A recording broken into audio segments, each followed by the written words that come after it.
Hey there, beautiful souls. Avalon here, and today I'd like to review the Gaia Oracle by Tony Carmine Salerno. This is a Blue Angel Oracle deck, and it is a beautiful, beautiful, beautiful Oracle deck, let me tell you. It's 45 cards. It comes with a guidebook, and I just love this deck, guys. I really, really do. The very word Gaia resonates with me so much. I love how when I hear it, it entices this emotive response. It's so empowering, it's so nurturing, it's so loving. The very word itself like throws visuals into my mind, and I just have such a beautiful connection and respect for the archetype that is Gaia and for the word itself. And I'm very nature based in my approach to my spirituality, so Gaia is very, very important to me, and connecting with the Earth Mother is again very important to me. Of course, I'm a mother myself, so I connect with that aspect of Gaia as mother a little bit more as well because of that. So, and I just love this. I love this Oracle deck, guys. It is one of those things, you know, you come across an Oracle deck from time to time and it really does tug at your heartstrings. This is one such deck. So, as with all Blue Angel, fantastic boxes. This is the box. Nice, sturdy little box. Green inside. The backing of the box itself. So it does give you certain thumbnails. Tells you a little bit about the deck itself in the back there. This is the guidebook. It has 88 pages, and the way that the guidebook is set out, as per usual, it's got an introduction on how to work with the cards, a great table of contents about the Gaia Oracle, which is nice. It's not a very chunky guidebook, so it's an easy read. It then goes through the process of creation, of course, how to use the cards themselves. This is the how to use the cards section, and it's got a few spreads which are fun to use if you're trying to learn spreads.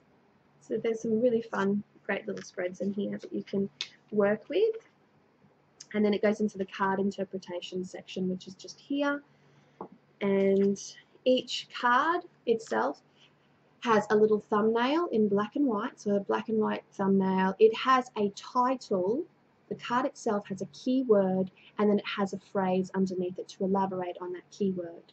And each of these phrases, each of these keywords meshes beautifully with the imagery that Tony Carmine Salerno has intuited, because he is an intuitive artist and his work is beautiful, and you can feel the gentle, soft nature of his, of his artwork and of his intentions woven through each of these particular designs. So this deck is just beautiful, guys.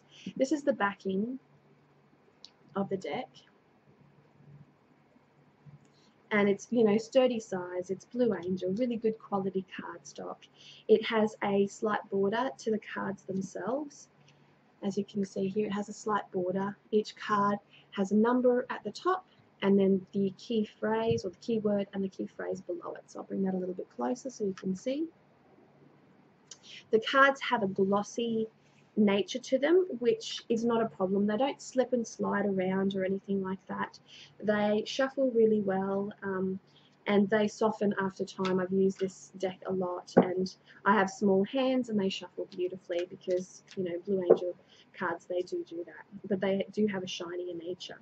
I'm going to take you through some of the cards that I really, really, really resonate with, but keeping in mind that I have no cards that I don't like. So, phone was ringing then. So the first card here, in no particular order, is Ganesh. And this is a great card to actually put as a focus on your, on your altar when you're trying to achieve something, because Ganesh is known as the clearer of obstacles, the remover of obstacles. And so bringing in that archetype into your space when you're trying to accomplish something is actually really beautiful. And I really love this representation of Ganesh.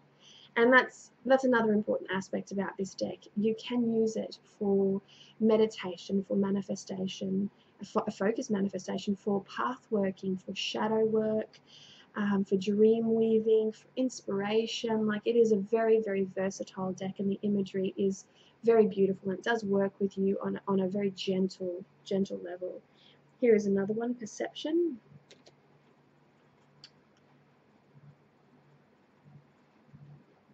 Just beautiful. I love the colors that come through. I just love the way that Tony has really represented some of the sentiments. Nine of Hearts. I'm very fond of trees, so this makes me happy. Sacred Journey speaks of life cycles. Sorry about the glare. This one is Loss. Isn't it beautiful? You can see the teardrop and you can feel the sadness. It is a great way of conveying the emotion and the underlying energy of each of the sentiments. Winter's End. There's a sensuality in this particular card that feels like it wants to explode out. And of course, following winter comes spring. We all know this, and spring is such a fertile time, so that exploding out and that nude sense, oh, it's just so beautiful to me. The Temptress. Again, the archetype is one that's really interesting to me. Intuitive communication.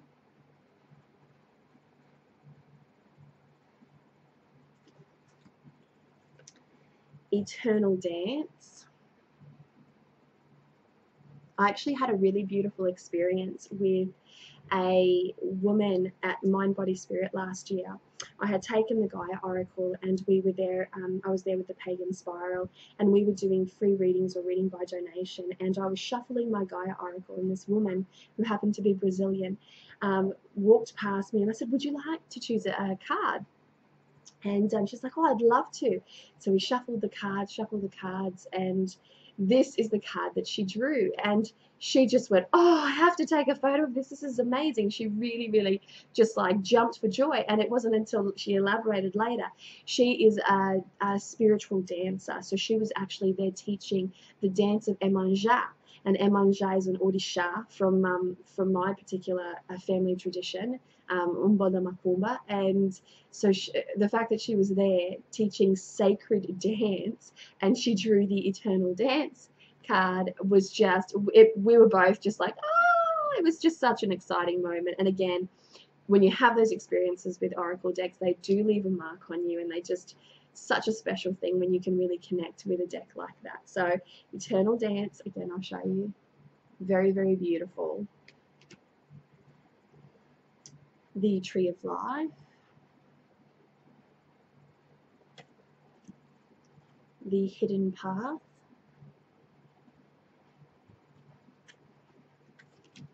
They're just some of my favorites. There aren't too many, like, not too many. There's no card in here that I don't like. I mean, Night Wind, Reflection, Rising Above, Purification by Fire, The Search. I mean, it's hard to even pick favorites. It's just such a beautiful deck itself, and it has such a strong voice. And I've had so many fantastic experiences with this deck. This is a deck that you can go deep with. It's a deck that is going to be gentle on you. It's not going to be forceful. That is the actual card backing. It's not going to be rough. It's not going to be forceful on you. Like, some decks have a really, really strong voice. Some decks want to sort of like, I don't know, give you a bit of tough love, I guess you could say. This deck comes from a place of mothering. It comes from a place of knowing. It comes from a place of deep wisdom. It comes from a place of spirituality.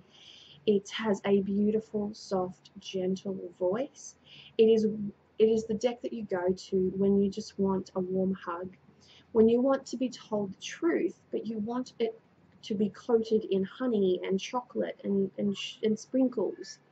So keep that in mind. I work with this deck beautifully. It resonates with me. I'm very earth-centered in my path, so like I've said many a time, I use this particular stone. It lives in its box. It's a type of lavender jade, and they found each other. They love each other, and it's just beautiful. It fits in the box beautifully, and it's not often that I put the Gaia Oracle away, although it's been living in its box for a couple of weeks now. But that's quite rare because I do use it quite a bit. But it does live next to my reading table, in my reading basket at all times, and that's because I've only got a certain amount of room on my table and I can't keep every single deck on it, and at the moment I'm working with quite a few different decks because I'm doing my Doreen Virtue Challenge. But the Gaia Oracle, an absolutely beautiful oracle deck, comes with my highest recommendation. Just beautiful, feminine, nurturing, gorgeous, deeply spiritual.